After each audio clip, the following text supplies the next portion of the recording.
चलो नालायक बच्चों, वेलकम है आपका। अकाउंट करंट अक्सर एग्जाम में देखा गया है कि इससे ना आपके एग्जाम में एक थ्योरी का मोस्ट इंपॉर्टेंट क्वेश्चन आता है जिसका नाम होता है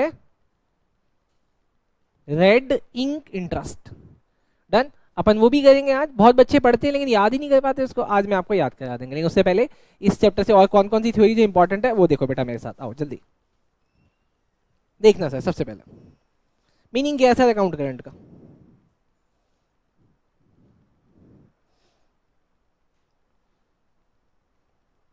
मीनिंग देखना सर सबसे पहले। It is a running statement of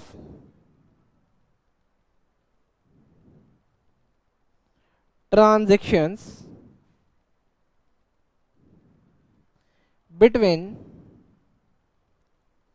parties for a given period of time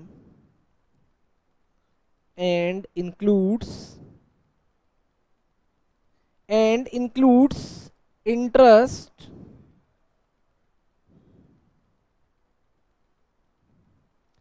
allowed या charged on various item।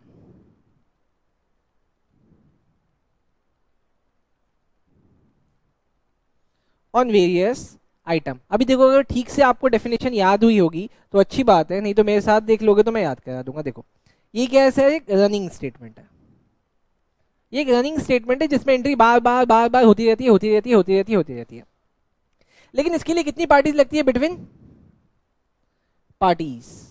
ये दो भी, ये हमेशा दो ही पार्टी होती है। कितनी पार्टी होती है? ये कितनी पार्टी होती है बेटा? अक्सर दो पार्टी होती है। आगे लेकिन कब के लिए बनाई जाती है सर? एक given period of a time के लिए। आई मीन 1 महीने, 2 महीने, 3 महीने, या 1 जनवरी से लेकर 30 जनवरी तक, 1 मार्च से लेकर 31 मार्च तक। आगे इसमें इंक्लूड होता है इंटरेस्ट हमने कितना दिया, सॉरी कितना मिला और कितना हमने चार्ज किया। बोलो सर याद रहेगा? हाँ जी सर, ये बस इतना है सर। ये आपको कैलकुलेट करा देता है ट्रांजेक्शन रनिंग डेट पे और उसके ऊपर कितना इंटरेस्ट बन रहा है। आसान सर, बड़ा आसान। अब देखो सर ये बनाता कौन है, इसके यूसेज क्या क्या है बेटा? कौन कौन लोग बनाते हैं बेटा? पहला, where transactions where transactions regularly take place।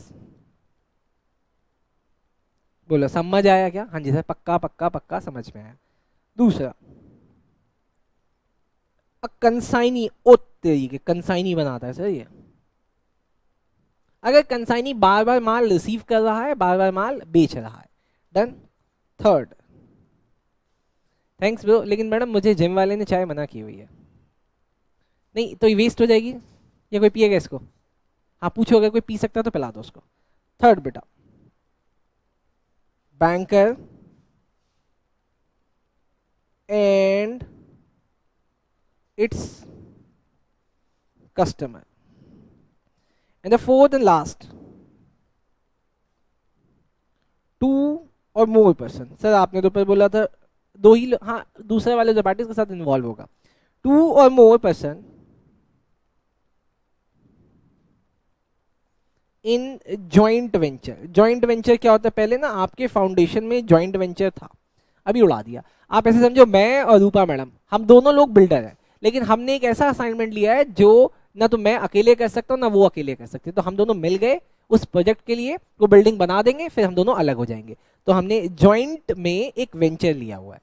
Done. बोले याद हुआ? चलो सर, इतना करने के बाद अब एक इंपॉर्टेंट है, इसमें मुझे कराना है आपको रेड इंक। आप पहले मुझे ये दोनों याद करके दो, फिर मैं आपको रेड इंक करवाऊंगा जल्दी से। नालायक बच्चों, अब हम लोग आ जाते हैं most most most important concept पे जो आपके एग्जाम में हर दूसरे तीसरे एग्जाम में आ ही जाता है। इसका नाम है रेड इंक। और ये कंसेप्ट पढ़ाने के लिए ही बेटा मैंने रेड इंक लिया है आज। रेड इंक इंटरेस्ट नाम है सर इसका।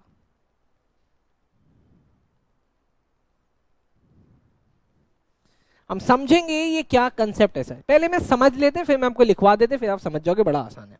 देखो अभी आपने लिखवाया ऊपर अकाउंट करंट की डेफिनेशन। अकाउंट करंट की डेफिनेशन क्या कहती है, बड़ी आसान है, वो मेरे से ये कहती है सर ये एक रनिंग स्टेटमेंट है जो बहुत सारे ट्रांजेक्शन को अपने पास रिकॉर्ड करती है और रिकॉर्ड करके आपको बताती है कितना पैसा लेना है कितना पैसा देना है, अलॉन्ग विथ कितना इंटरेस्ट देना है और कितना इंटरेस्ट लेना है।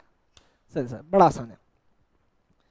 अब मान लिया मैं एक स्टेटमेंट बना रहा हूं अकाउंट करंट, वो स्टेटमेंट मैं बना रहा हूं 30 अप्रैल को। कब बना रहा हूं दोस्त, 30 अप्रैल को बना रहा हूं।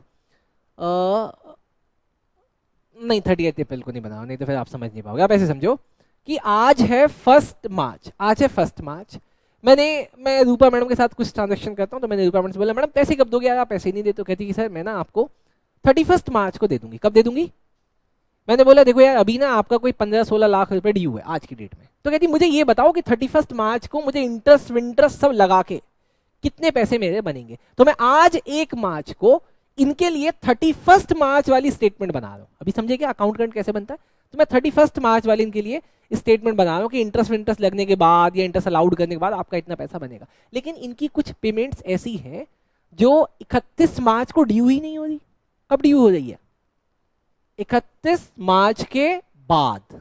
कुछ ट्रांजैक्शन ऐसी है, मतलब 2-3 बिल इनके ऐसे हैं जो कि 15 अप्रैल को या फिर 10 जून को या फिर नवंबर में जाके ड्यू होंगे। पर इन्होंने मुझे कमिट किया कि सर मैं आपके सारे पैसे 31 मार्च को ही पे कर दूंगी। अब मुझे बताओ उस केस में जो बिल ड्यू डेट के बाद जा रहे हैं मुझे उनका इंटरेस्ट देना पड़ेगा कि लेना पड़ेगा, इंटरेस्ट देना पड़ेगा। बस वही इंटरेस्ट रेड इंक इंटरेस्ट है, बस वही। सर ये तो रिबेट हो गया। फिर आप समझो कि ऐसा ही कोई कंसेप्ट है। डन। आओ सर, पुराने जमाने में क्या होता था, इस वाली चीज को हाईलाइट करने के लिए ताकि ये बंदी समझ जाए, कि बंदी समझ जाए, इस जो भी वो ट्रांजैक्शन बनाता था, वो स्टेटमेंट बनाता था, वो इस वाले इंटरेस्ट को रेड इंक से लिख देता था। लेकिन अभी ऐसा कुछ कंसेप्ट नहीं है, अभी बस रेड इंक यूज नहीं होता, लेकिन इसको नाम वहां से मिल गया। डन। कंसेप्ट बड़ा आसान है। आओ मेरे साथ अब सारी चीजें लिख दो बेटा, मेरे साथ सारी चीजें लिख दो और बहुत आसान कंसेप्ट को बहुत आसानी से समझ लो। नंबर 1 देखना बेटा, लिखो in case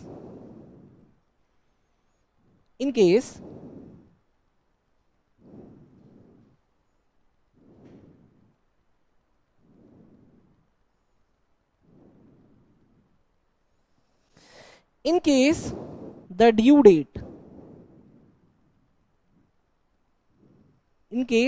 date of a bill falls after the date of closing of account current,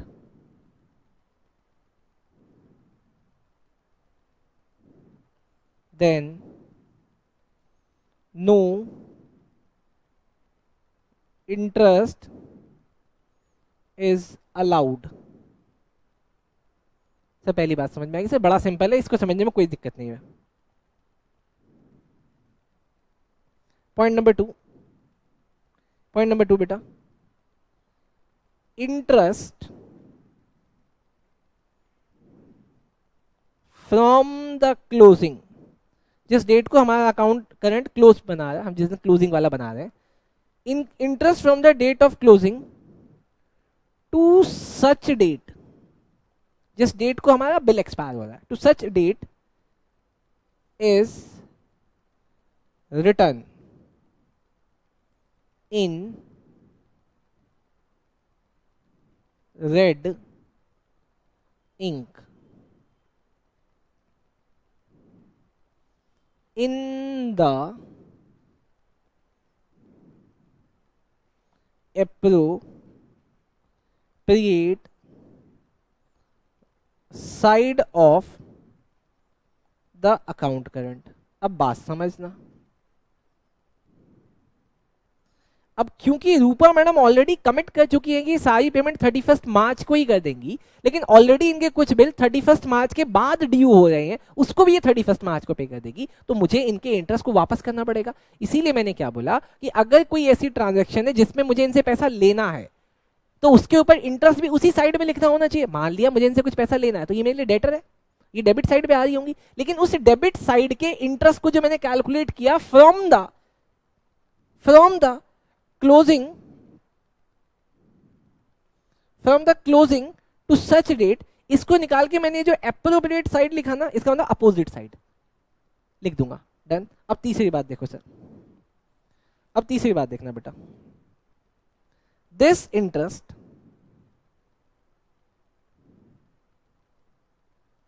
is called red ink interest. Sir ये तो बड़ा आसान कंसेप्ट आपने बना दिया, इससे आसान तो कुछ हो ही नहीं सकता। 3 लाइन में मैंने डेफिनेशन खत्म करा दी, लेकिन क्योंकि आपके एग्जाम में आएगा तो 4 मार्क्स का आएगा, इसलिए आपको 2-3 लाइनें और लिखनी पड़ेगी। तो ये 3 लाइनें आपको पक्का पक्का याद होनी चाहिए, बाकी की 3 लाइनें आपको सुन लेनी, वो याद रह जाएंगी। पहले 3 लाइनें याद कर लेना। अब आगे देखो बेटा, अब आगे देखो सर, फोर्थ पॉइंट देखना बेटा, this red ink interest is treated as negative interest। Okay sir, ये नेगेटिव इंटरेस्ट होता है। नेक्स्ट बेटा, फिफ्थ, नेक्स्ट बेटा, next, in practice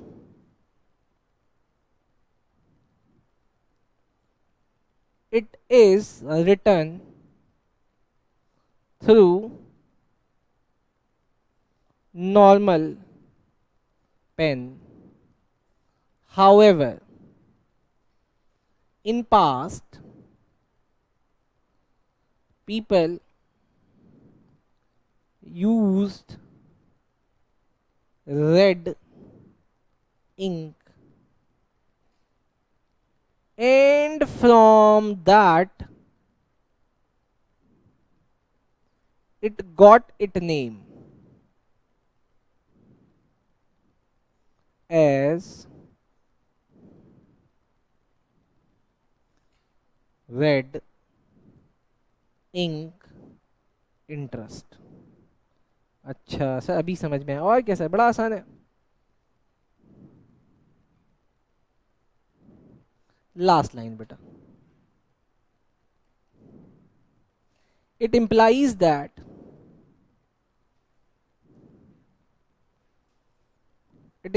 that rebate will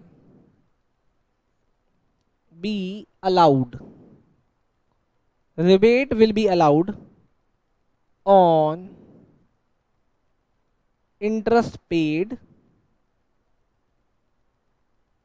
/ received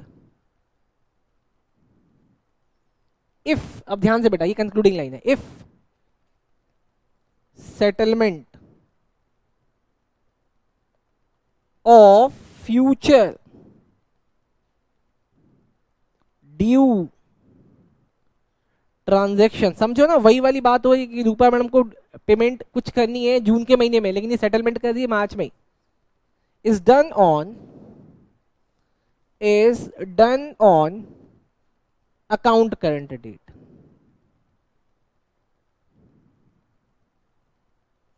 और इतना लिखते ही आपको 4 में 4 मार्क्स मिलना confirm, guaranteed by P Anand academy. Done. चलो सर, ये यहीं पे खत्म होता है।